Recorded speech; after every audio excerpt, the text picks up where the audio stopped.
যদি আপনার জীবন দেখেন, নিজের জীবন যদি তাকান, আপনি একটা প্রাইমারি স্কুলে পড়তেন, সেখান থেকে আপনি middle school, high school, higher secondary, হয়তো অনেকে একই স্কুলে পড়েছেন, অনেকে বিভিন্ন স্কুলে পড়েছেন।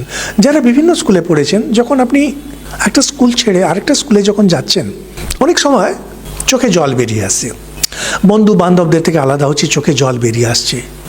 মেয়ে আগেকার দিনে বাপের বাড়ি ছেড়ে শ্বশুর বাড়ি যাচ্ছে, চোখে জল বেরিয়ে আসছে। কিন্তু এর মধ্যে দুটো জিনিস আছে, এটা হচ্ছে ইনএভিটেবল, এইটাই হবে, এটাই করতে হবে।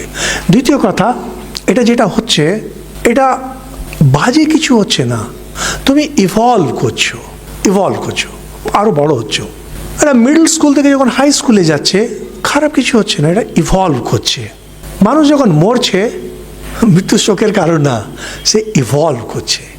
আপনি চোখে জল ফেলতে পারেন, এনার সঙ্গে এত কথা বলতাম, আর কথা বলতে পারবো না, এনার কাছে কত কনসাল্ট করতাম, আর কনসাল্ট করতে পারবো না, সেটা আলাদা জিনিস। শোক করা, যেখানে আমি দুঃখ প্রকাশ করছি, যে I feel sorry for you, যখন বলি না আই ফিল সরি, ইংলিশে দুটো এক্সপ্রেশন আছে, আই এম সরি, আর একটা হচ্ছে আই ফিল সরি, দুটো আলাদা জিনিস। আপনি কষ্টে পড়লেন, আমি লিখবো আই এম সরি, মানে আমারও খারাপ লাগছে তোমার এরকম। আমি বলবো আই ফিল সরি, তার মানে আমি তোমার উপরে করুণা করছি, তুমি করুণার পাত্র, তুমি কৃপার পাত্র, তুমি গল্লায় গেছো, আই পিটি ইউ, তুমি একটা দয়ার পাত্র, মানে যত নিচে ফেলতে পারেন। শোক করে যখন আপনজন সেই করুণার সেই দুরবস্থায় যখন পড়ে যায়। আপনজন যদি কোনো দুরবস্থায় পড়ে যায়, তখন মানুষ এটাকে বলে শোক। যে আপনার শত্রু, যাকে পছন্দ করেন না, তার যদি ওরকম হয়, মুখে যাই বলি, ভেতরে খুব আনন্দ হয়।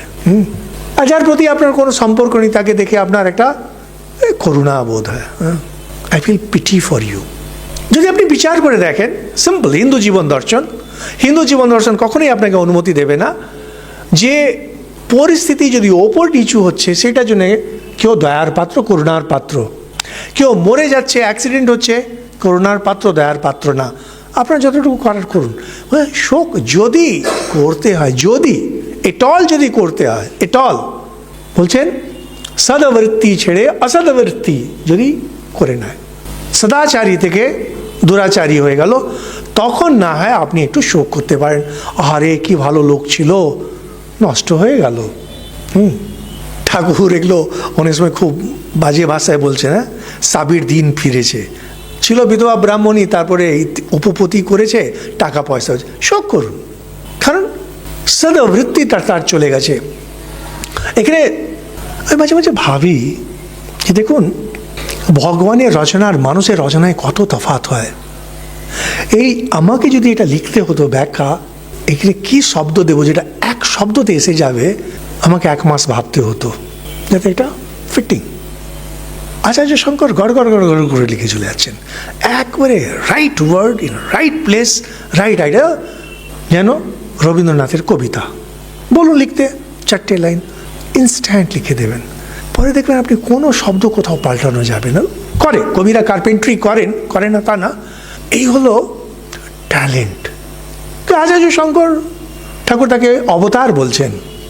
একটি শব্দে দেখো, যে জিনিসটাকে ব্যাখ্যা করে যেন আমাদের এত সময় যাচ্ছে, যে একটি শব্দের মধ্যে হচ্ছে সদবৃত্তা। তিনি সদবৃত্তি, ভীষ্মদ্রোণ সদবৃত্তিতে ছিলেন, অসৎ কিছু করেননি, কোনো অন্যায় কাজ করেননি, কোনোদিনই কোনো অন্যায় কাজ করলেন না।